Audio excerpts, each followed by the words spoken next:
you know, you don't have a lot of days. Days are the most expensive thing, so you have to move very quickly. And but I had a great cast, and they were able to step up every day and get the work done. And you know, we really didn't sacrifice anything on that end. We were moving really quick, and you know, you like to have more time, but you know, when the budget is low, you don't. Does anybody have any questions out there? Right there. I just want to say that Back to the Future was the greatest movie ever made, and I guess when I saw the second, I was completely blown away by it, and I think the screenplay is perfect. How did you figure out that screenplay? Well, you know, it takes a lot of work, you know, you know, you just have to, just, I don't know, you know, I wish I had a clever answer, but I remember it took a lot of work. It was quite a few years writing that, and you know, you just can never, I guess, never give up. You just got to keep working at it until you get it. They will ask some questions that if you were deep in music, I can't do it. And it's awesome.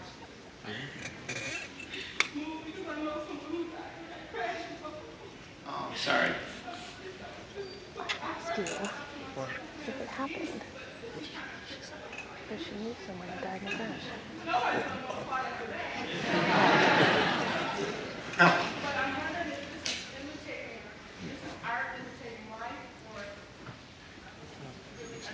Well, first of all, it's not imitating life, not yet anyway. Let's hope that that doesn't happen. Let's hope that life doesn't imitate art. That's what I should say. But you know, it's a completely fictional story, and it's and you know, I think that you know, this is not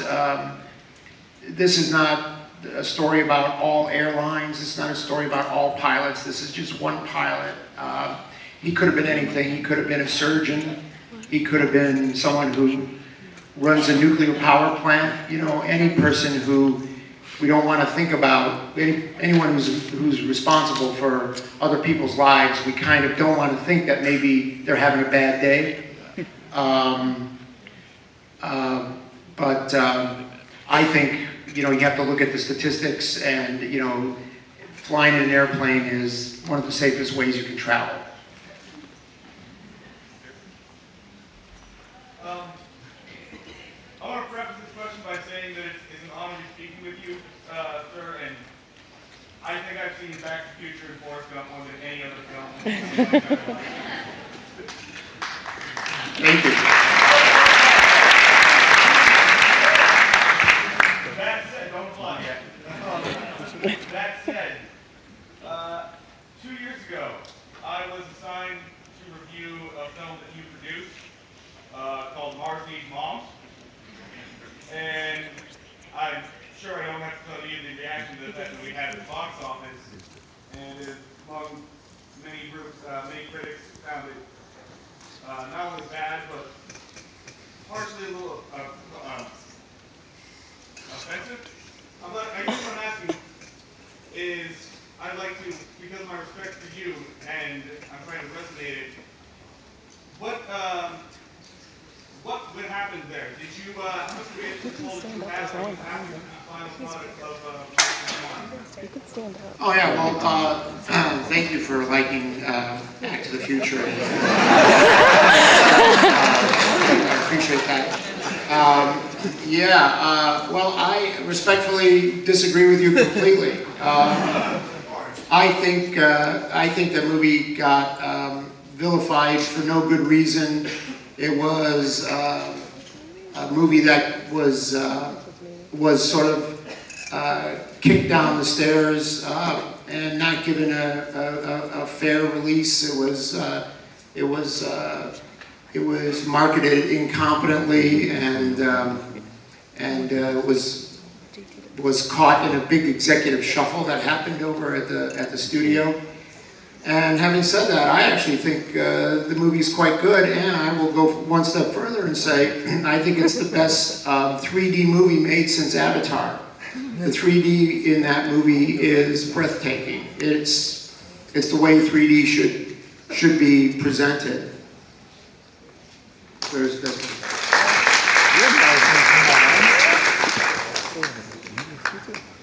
Coach, the performance out of Denzel. Was he the person that you always had in mind for that lead? And what was it like working with him? Well, I didn't do any coaxing.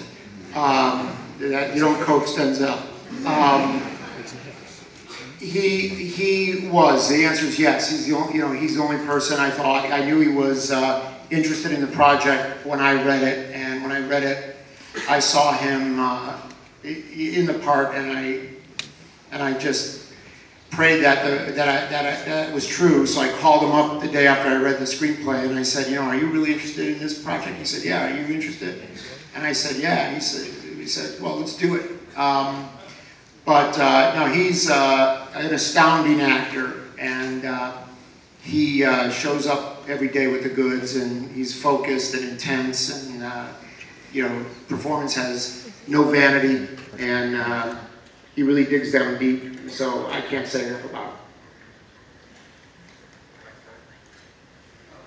For most of the last decade, you've worked exclusively in animation. Why not kind of go after that live action?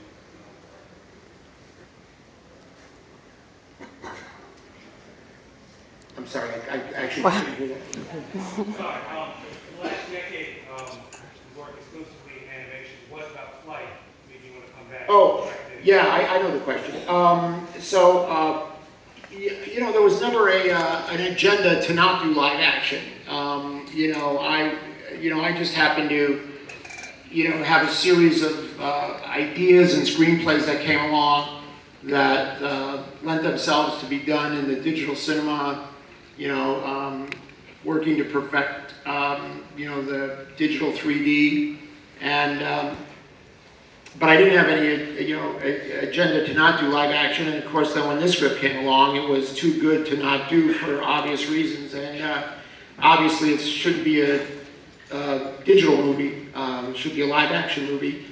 And so, I decided to do it.